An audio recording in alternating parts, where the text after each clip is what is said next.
Mga kapuso, tungkol sa bagong low pressure area na nakita sa Mindanao at lagay ng panahon ngayong darating na weekend, makakaparam natin ngayong umaga live si Ana Cloren Horda, weather specialist ng Pag-asa. Magandang umaga po.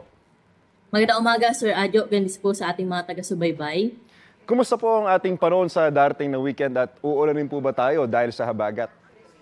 Yes po, dahil sa habagat, itong western section po ng Luzon, kasama na po dito Ilocos Region, Zambales, Bataan, ay makakaranas pa rin po ng maulap na kalangitan at may mga kalat-kalat na mga pag-ulan pa rin po ito epekto ng habagat. Pero dito po sa atin sa Metro Manila, pati na rin sa ibang bahagi pa ng Luzon, ay improving weather condition na po yung ating naasahan towards the weekend. Miss Ana, magpapatuloy po ba itong maulang panahon hanggang sa Lunes kung kailan balik eskwela na po? Yes po, by Monday, expect po natin na itong eastern section naman po ng Southern Luzon, Visayas, Mindanao, or particular na sa may Bicol Region, Eastern Visayas, Caraga at Davao Region, inaasahan po natin na makakaranas ng mga pag-ulan early next week dahil nga sa posibleng epekto ng LPA na ating minomonitor. Lumapit pa po ba o lumayo na itong low pressure area na binabantayan natin ngayon?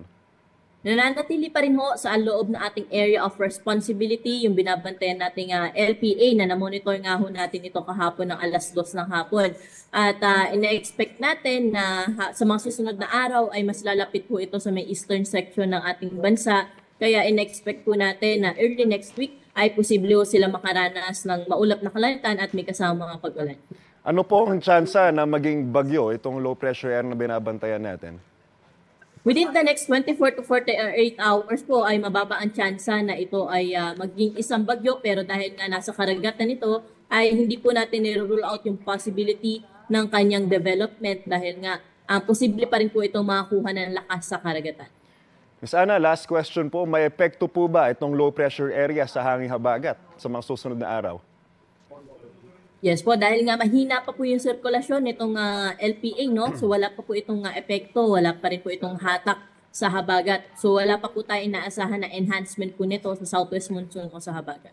Maraming salamat, magandang umaga po. Ana Cloren Horda, weather specialist mula sa Pag-asa. Salamat po, magandang umaga.